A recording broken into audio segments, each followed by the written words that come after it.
did his postdoctoral work at Children's Hospital of Los Angeles. His research focuses on understanding the role of VA24 invariant natural killer T cells in a tumor immunity and translating this knowledge into NKT cell-based cancer immunotherapies. His clinical interests include neuroblastoma, solid tumors, immunotherapy. He has authored many articles and publications on NKT cells, which he will be talking about today. Dr. Metelitsa.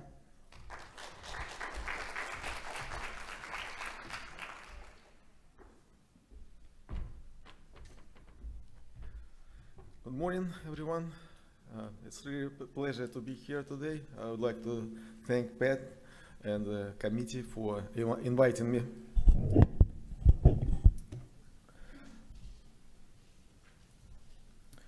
Start with disclosures. So just a brief crash course in immunology. Of course, there are many immune cells, and I don't have time to talk about all of them, but just I have to mention a few of them so that you understand the rest of my talk. There are several types of lymphocytes that have anti-tumor activity, or at least capable of killing tumor cells if directed to do it. The most well-characterized, called T cells, or T lymphocytes. Another type of cells that also known for many years and have been used in a clinic called NK cells. And the cells I'll be talking today about called NKT. So as you can tell from the name, they combine some properties of both T cells and NK cells, but also they have some unique properties. And we're trying to use those properties to develop new types of immunotherapy.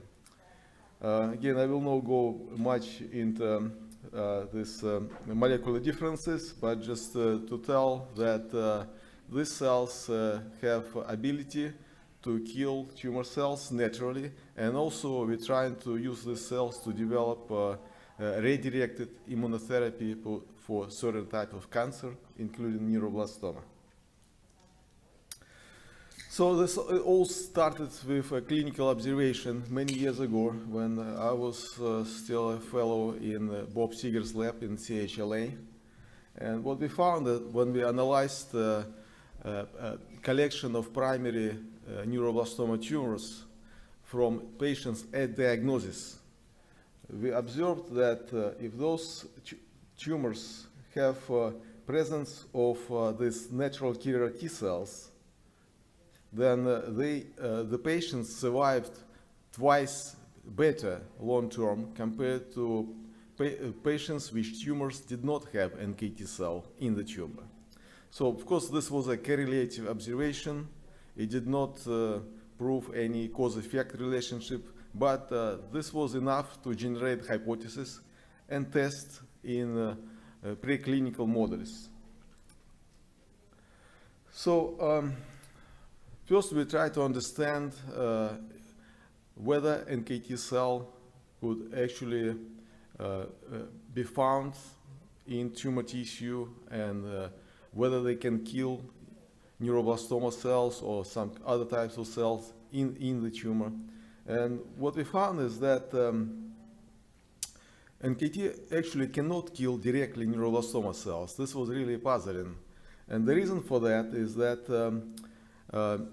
they only can kill cells that have this molecule on the surface called CD1d, and neuroblastoma cells did not have that molecule. So the question is then what these cells doing in the tumor.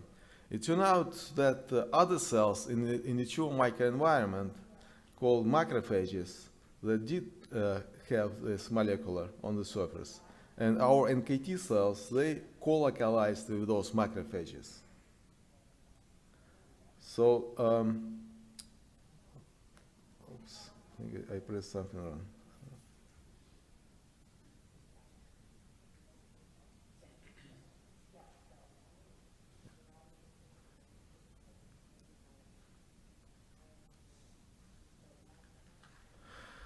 So the next question, what these macrophages do in neuroblastoma?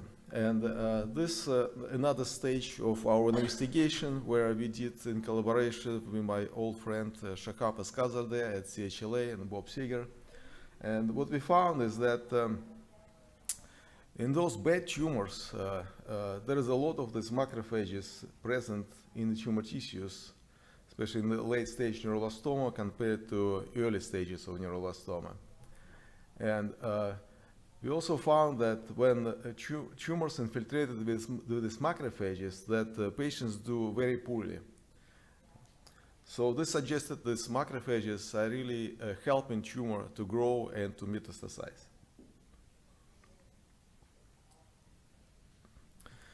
So then the question was whether our NKT cells can actually do something with these macrophages. There are two major types of macrophages, one called M1 and another called M2, and they have quite different properties. So what's important for you to understand is neuroblastoma infiltrated with a particular type of macrophages called M2 and not M1. So we generated this M1 and M2 macrophages in vitro and tested how NKT cells could recognize one or another. And what we found is that NKT could selectively recognize and kill M2 macrophages, but not M1. So suggesting that these cells can actually have natural activity against tumor-promoting cells. So this is a type of indirect anti-tumor activity, and therefore we thought that we could explore these cells further for immunotherapy. So what we decided to do is that if these cells already have ability to go to the tumor site, and they can already have indirect anti-tumor activity against tumor-enabling cells, what if we add the ability to directly recognize and kill tumor as well? So fortunately at that time there was a lot of work ongoing with CAR T cells, and still in preclinical stage and early clinical stage. And now I have to introduce you to the concept of CAR, or chimeric antigen receptor. So chimeric antigen receptor is a hybrid molecule made of part of antibody which recognize the target, for example GD2 on surface of neuroblastoma cells, and the signaling complex that borrowed from T-cell receptor in T cells. So when cells engineered to express with this molecule, then the cells could go and recognize tumor cells like an antibody, but at the same time they can activate the machinery of T cells to kill the tumor and also to proliferate and increase in numbers. That's something that antibody cannot do. And then come again in large numbers and attack the tumor with much larger force. So that's a concept of chimeric antigen receptor, whether it's applied with T cells or NK or NKT. So then again, I repeat why we decided to use NKT cells as a vehicle for CARs at the time when CARs already been used with T cells. So why bother to go to additional length and apply a novel cell type for carrying chimeric antigen receptor? Again, as already mentioned, NKT cell can go to the tumor, and this is a critical distinction with polyclonal T cells that use for CAR therapy.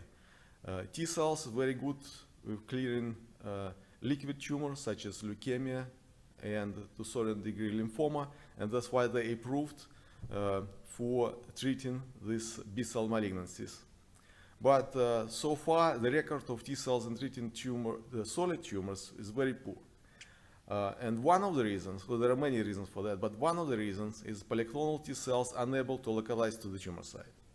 So that's one critical advantage, potential advantage of NKT cells. And second, NKT cells do have the natural antitumor activity already, even without CAR. And that's something, again, polyclonal T cells do not have. Third, that I did not show in my preliminary slides, but that's something that other investigators found, that NKT cells can orchestrate other immune effector cells to attack the tumor. So they can bring more other effector cells, such as T cells and NK cells, to help them kill the tumor. And finally, if you take NKT cells from a healthy donor and infuse it to a patient, then these NKT cells would not damage patient tissues.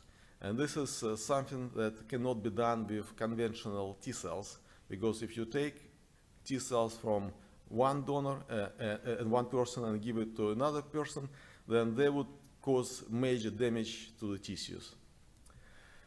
So that opens a possibility in the future to use NKT cells as an off-the-shelf immunotherapy, or off-the-shelf cell therapy. So initially we tested the concept of using CAR NKT cells for neuroblastoma immunotherapy in vitro.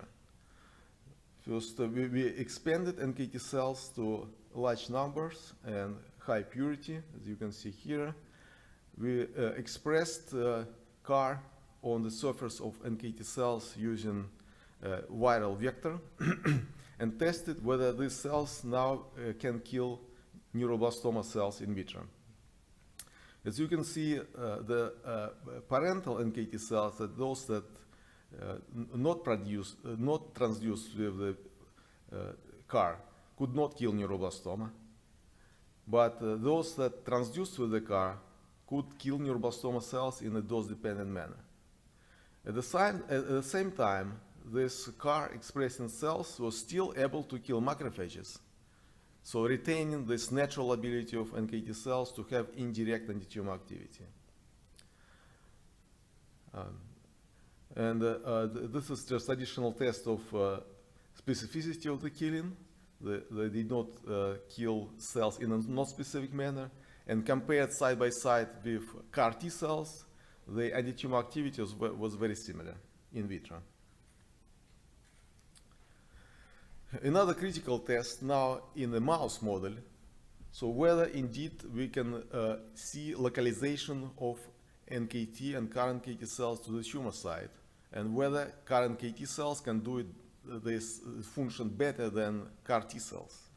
So for this experiment, we transplanted mice with human neuroblastoma xenografts, then expanded NKT and T cells from the same PBMC preparation, from the same source, and labeled these cells with a green dye, and then used these cells non-transduced and transduced with a neuroblastoma-specific CAR, in this case GD2.CAR. So we gave the cells intravenously to the mouse, and 3 days later looked in the tumor. So you can see here that even without CAR, NKT cells can readily infiltrate tumor where T cells could not. So this is experimental validation of our clinical finding in patients that NKT cells can indeed go to the tumor site. And when we added CAR on NKT, they go to the tumor even at a much higher frequency compared to CAR T cells. So this is another major justification for us to move to the clinic, because these cells can indeed go and infiltrate the tumor. So Another problem that we wanted to solve is that how these cells can function in the tumor. It's well known that tumor is a very hostile environment for lymphocytes and any lymphocytes, either T cells or NK or NKT. And we wanted to enable these cells to better survive and function in this hostile microenvironment. So what we did, the next step, we added a cytokine called IL-15 to our CAR construct, so that now our NKT cells, they express both GD2 specific CAR and also the cytokine IL-15 that help them survive in the tumor. And when we tested CAR NKT cell alone or CAR NKT cell with IL-15 in mice, we found that those with IL-15 could control the tumor in mice much better, and they did not show any side effects in the mice. So based on this preclinical data, so we received FDA approval to start first phase 1 clinical trial in patients with neuroblastoma with NKT cells co-expressing GD2 specific CAR and IL-15. So I have to mention that this is not only the first CAR NKT trial in pediatric patients, but this is the first CAR NKT cell trial in any patient. So again, due to recent changes in FDA regulations, it's now possible to open a totally new therapy trial in pediatric patients based on sufficient preclinical justification. So this is a phase 1 trial for patients with relapsed resistant neuroblastoma, consisting of 4 dose levels. We started with very low dose of just 3 million cells per meter square. This is about equivalent to what we give to a mouse. And then gradually increase this to up to 10 to the 8 per meter square. Of course, our first criterion was safety, second antitumor activity, and also we performed a large number of correlative studies. This is a brief scheme how we designed the trial. Initially, patients received mild chemotherapy just to transiently remove pre-existing lymphocytes and give space to our therapeutic cells. Then we intravenously infused CAR NKT cells.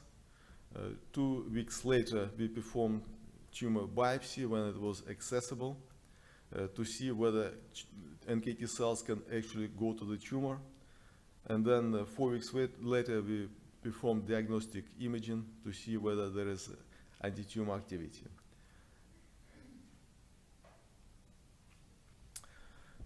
So far, we evaluated 12 patients, 3 on each dose levels.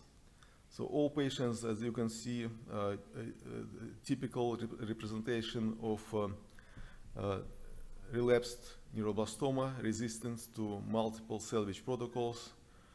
All the patients had multiple metastases in multiple tissues, especially bones and soft tissues, some in liver. And almost all of them previously received anti-GD2 therapy with antibodies. So since this is really the first time NKT cells were used to treat patients, first step was to develop a clinical scale protocol for expansion of NKT cells from peripheral blood to obtain large number of cells to treat patients, and these cells should be clean and done according to FDA required settings. It's called GMP. So NKT cells is a very small subset. You can see that when you look at the blood, you can hardly see few cells.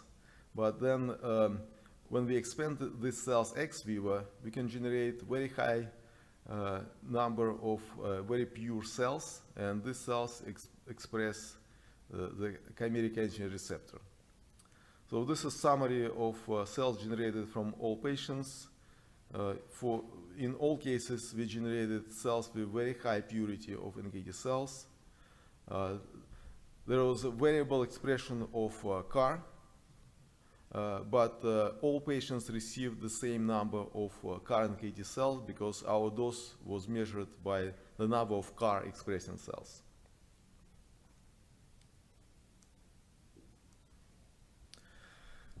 First, toxicity. Fortunately, the therapy was really well tolerated. All grade 3 and 4 toxicity was associated with initial lymphodepleting chemotherapy, and it was typical for this kind of therapy to have hematologic toxicity, such as depletion of different subsets of leukocytes. Only one patient had grade 1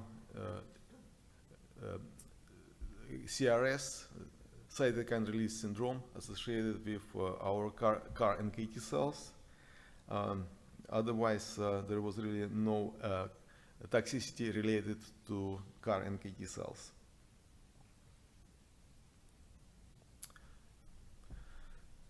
We also observed a number of responses in our patients, including 3 objective responses. So objective response that means that there was at least 50% reduction of the disease burden in patients. And one of these patients obtained complete remission, and this remission lasted for over 1 year. Unfortunately, the patient relapsed then with brain metastasis, but still undergoing other treatments. So in addition to objective responses, we also observed 2 additional antitumor activity in patients that did not achieve criteria for objective response, but the tumor burden decreased to about 30% in one patient, and there was a bone marrow clearance from disease in another patient. So overall, 5 out of 12 patients responded, including 3 with objective responses. This is an example of a partial response in one of the patients. You can see there is a large metastasis in sternum, which dramatically shrinked after single infusion of NKT cells, and then almost completely disappeared. Although there was still a small signal detected, that's why it's still called partial response. In this patient, we obtained complete response, but again, it was gradual. First, after 4 weeks of infusion,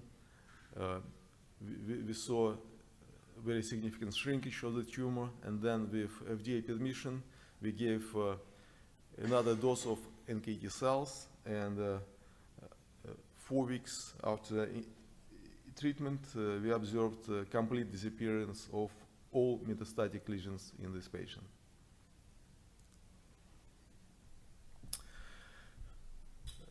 As I mentioned, one of the critical difference for NKT cells is that they can localize to the tumor site, and this is a major premise for this type of therapy. So we wanted to see whether these cells indeed can be found in the tumor.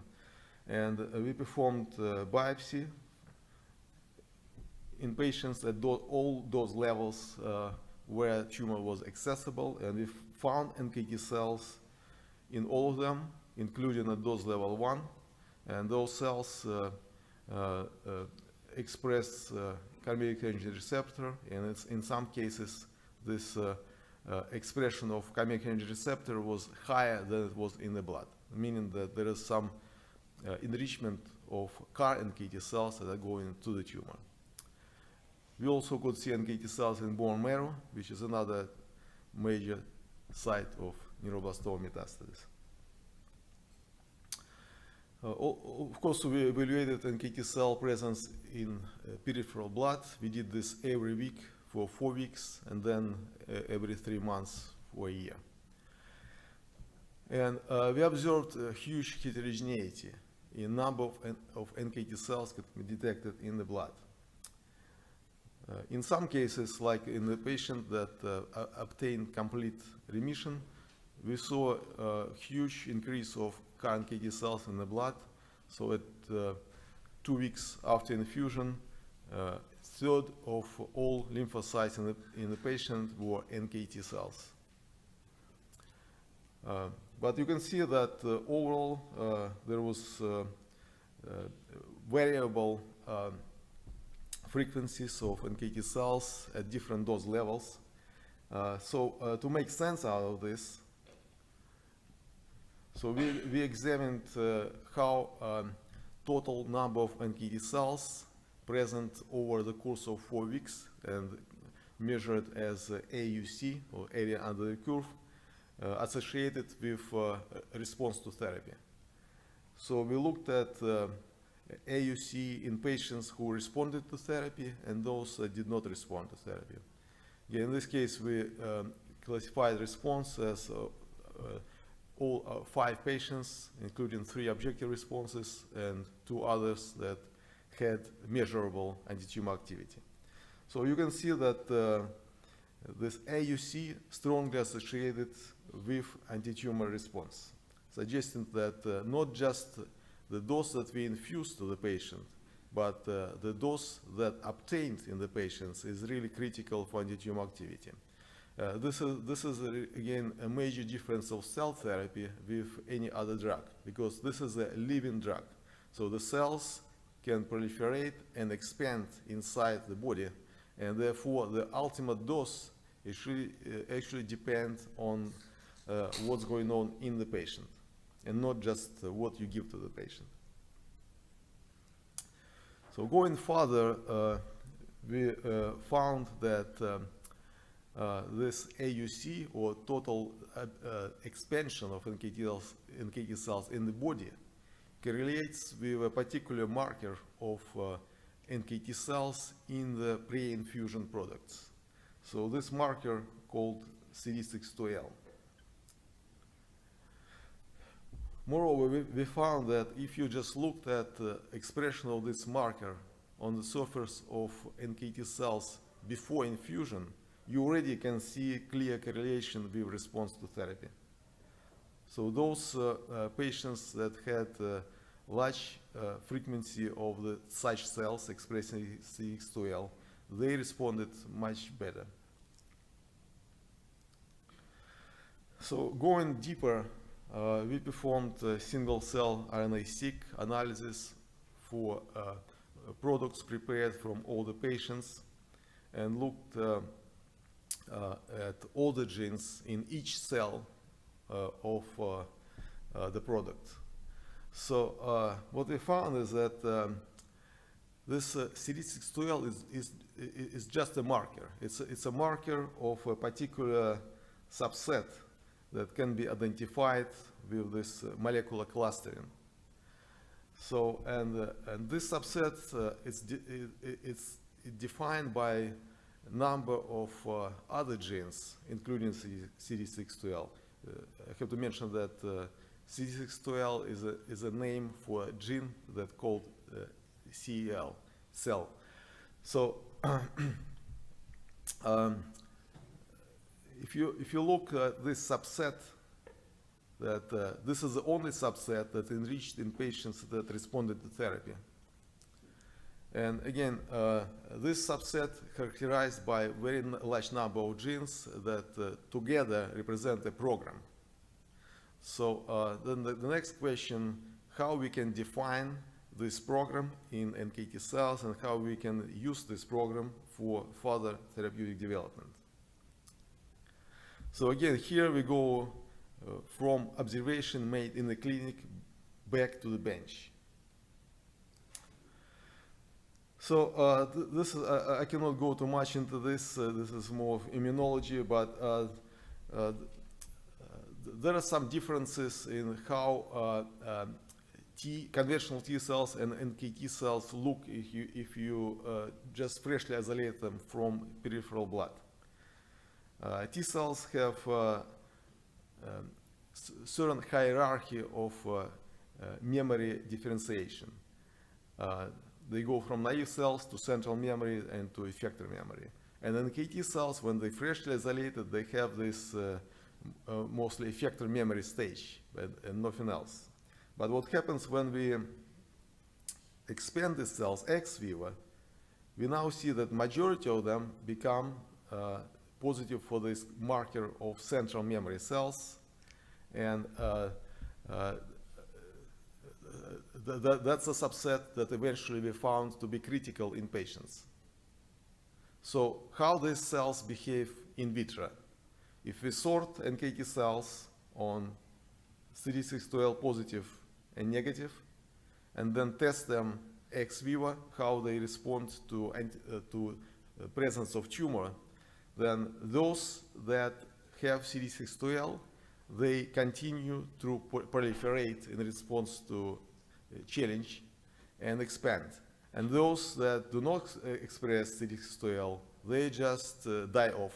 So that means this is just confirming our observation from patients that this CD62L positive subset is really critical for expansion of the cells to the challenge. And if we test in mice, the cells that have CD62L, they control tumor in mice much better than those that do not have this marker. And then if we go deeper and we do, again, we go to the whole genome and look at gene expression differences between CD62L positive and negative cells, we find many genes that express differently, but in particular what draw our attention is this gene called LEF1. This is a transcription factor, and transcription factor usually this is a type of gene that can drive major programs in cells. And we ask whether this gene actually can drive the whole program that is responsible for functional activity of CD62L positive cells. And indeed, when we designed a new construct, that is a GD2 construct that co-express LEF1 and now treat mice with neuroblastoma tumors, we can see that these cells that co-express CAR and LEF1, they provide much better and durable tumor control. So this is where we stand now. So this is a new stage of development for the next generation product that we ultimately will test in humans, but we are still working on this. We have not defined what would be optimal combination of LEF1 with a cytokine, like for example, as we used in our previous work with IL-15 or maybe something else. So this is nuances that will be tuned up hopefully in the next few months. So in conclusion, I hope that I convinced you that NKT cells represent a promising type of immune effector cells, that they have their own natural antitumor properties, so that they can localize to the tumor site and they can indirectly suppress tumor growth via attacking tumor-promoting macrophages.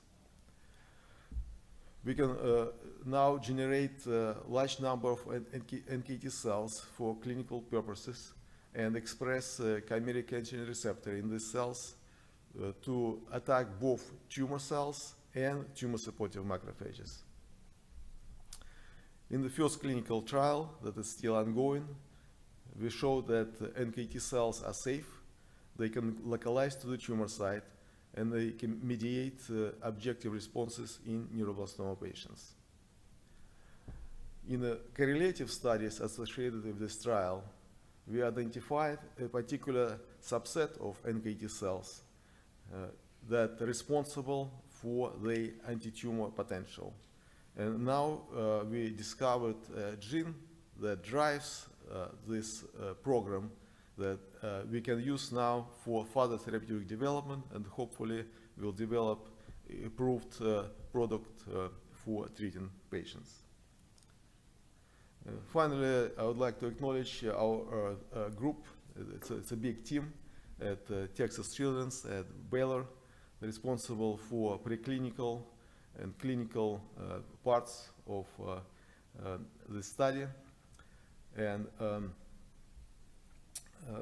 I would like to mention that although this study was designed as 4 dose levels, but since we did not find dose-limiting toxicity, we recently received FDA approval to continue dose escalation, and we now continue enrolling patients on dose level 5. So I give you contact information for our clinical PI, Dr. Hexi. This is his email that he can be contacted to discuss potential enrollment in this ongoing trial. Finally, I'd like to acknowledge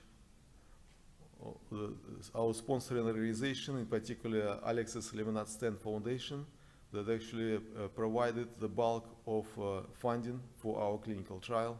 This was the first biotherapeutic award awarded by Alexis Lemonade-Stan Foundation, and we really appreciate the support.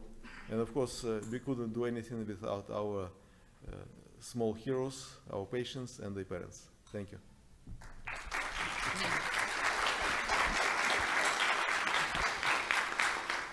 Does anyone have any questions? Go for it, Brandon.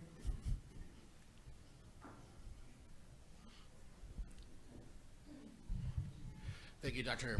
Metelitsa.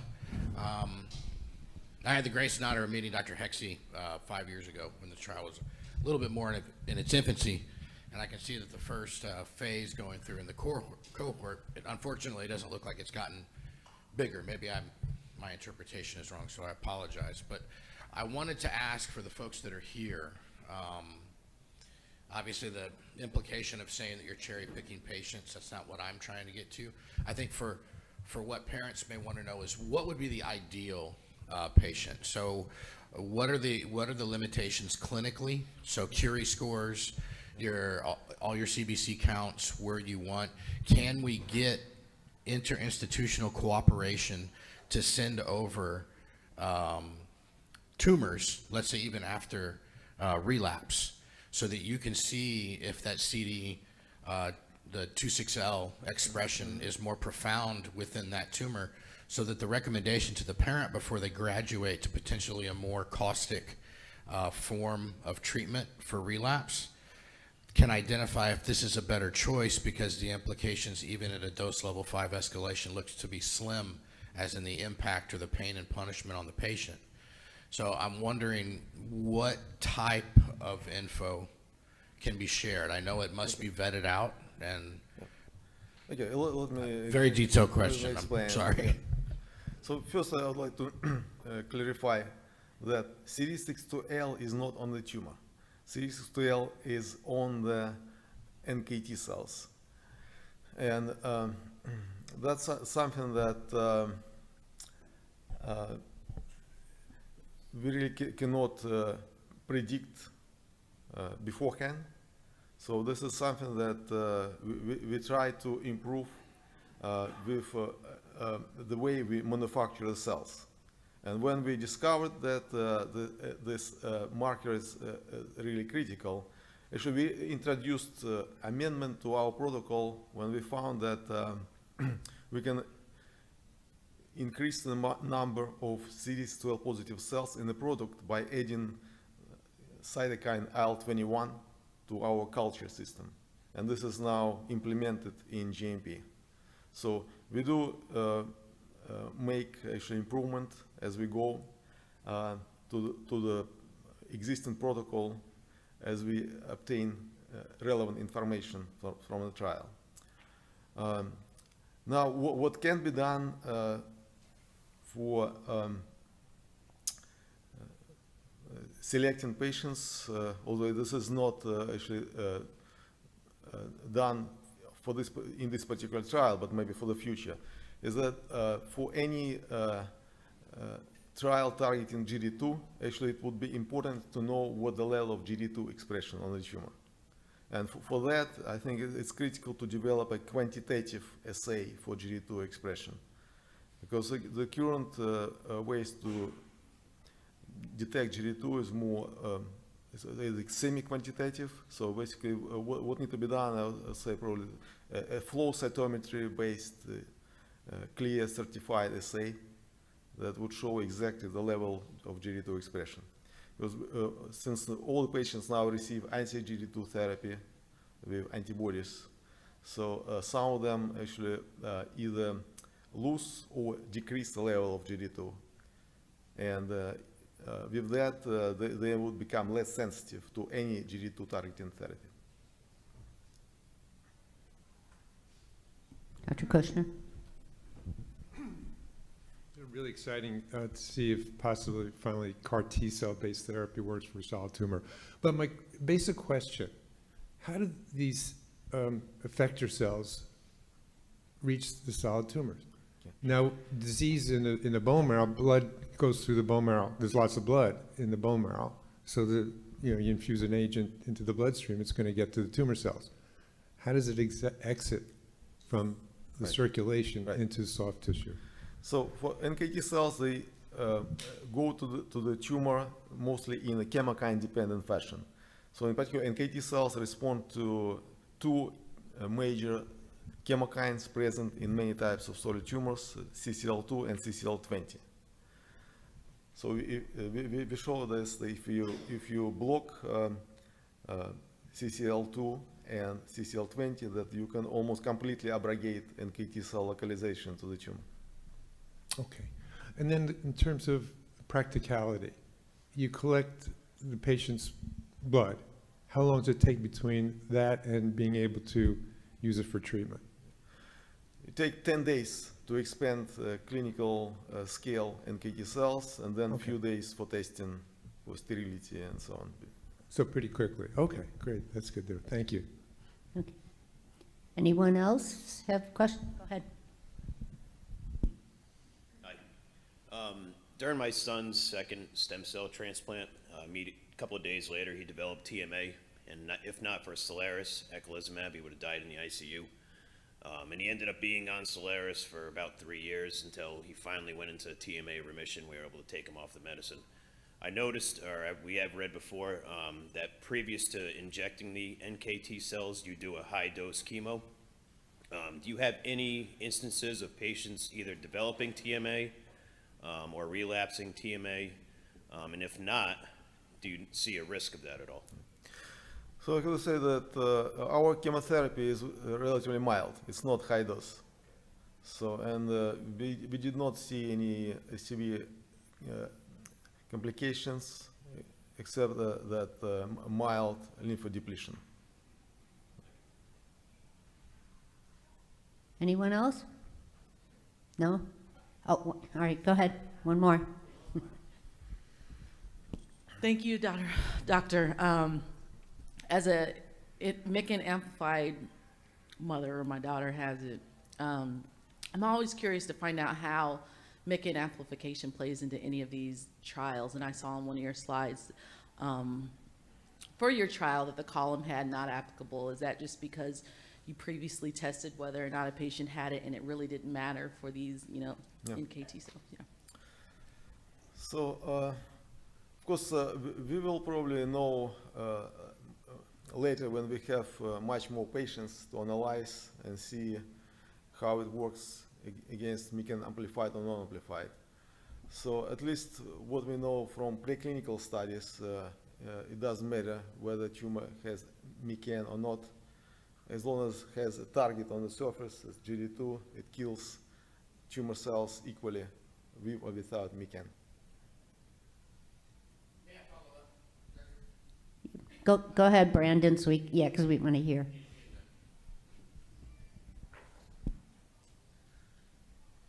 So I think the second part of my question wasn't addressed. For the parents out there that are trying to make decisions right now, post-relapse, let's say we have stubborn disease but slow growth, but we know it has to be addressed. There's a certain declension we must choose in understanding what we're going to potentially expose our child to. This being less caustic, it's an option, but I'd like to know, do you post on the website? Is there a preliminary email sent that shows what inclusion criteria is? Yeah. My son was never able to meet the inclusion criteria for this, and this is what I wanted to do. So I don't know if the inclusion criteria has become more focused in understanding we need your, I saw a Curie score at 25 on there. So I know you must accept high Curie, but where are the limitations, like on if you're extremely thrombocytopenic, or MIBG has taken a massive toll on your child and now there's not certain options. Is there a sheet that we could quickly look through to understand, does Dr. Hexy have a potential case that's more positive looking? And I know, again, this goes against studies and how y'all release information, but for parents, for us to cut through the minutia quickly, an inclusion criteria that we can read, adjust it to where we know our child's at, and then be able to say, this isn't going to work for them. So the inclusion criteria is very simple. So this is a relapsed resistant neuroblastoma, and there is a number of functional criteria like kidney function and so on are typical for any other such trial. There is no limit for Curie score, and one specific criteria for this is the absence of anti-murine antibody. That's specific for this trial because our CAR contain murine components the same as used in the antibody that this patient received, and therefore if such antibody present, then this is the only specific exclusion criteria. I just wanted to make a point that clinicaltrials.gov is required to list the general inclusion and exclusion criteria, so it's always a good place to be able to go to. It's not always in the most clearest English, but it is there, so I do recommend families can always go there and look at the basics, since they don't have all the specifics of exactly what the creatinine needs to be or the counts, but that's a good resource as well. That's correct. Anyone else? Okay. All right. Thank you, doctor. Appreciate it.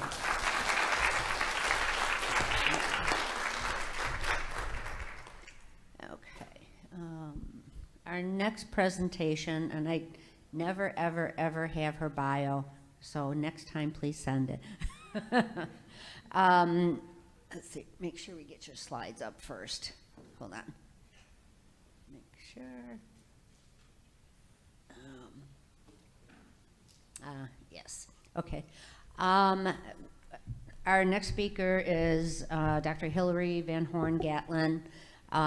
She's from Kaiser Permanente, and after listening to all these, the science that's going on, all the trials that are going on, I'm sure your head is filled. Which direction do you go? What choices do you make? And I asked Hilary if she would kind of take on the task of talking about guilt when you're trying to make decisions for your child's treatment. So she fondly agreed to take on this very tough topic. So Hilary, talk to you about a little bit about guilt in the treatment selection process. Hilary. Thank you, Pat. So my name is Dr. Hilary Van Horn Gatlin, and I have the double curse of being too short for the podium and going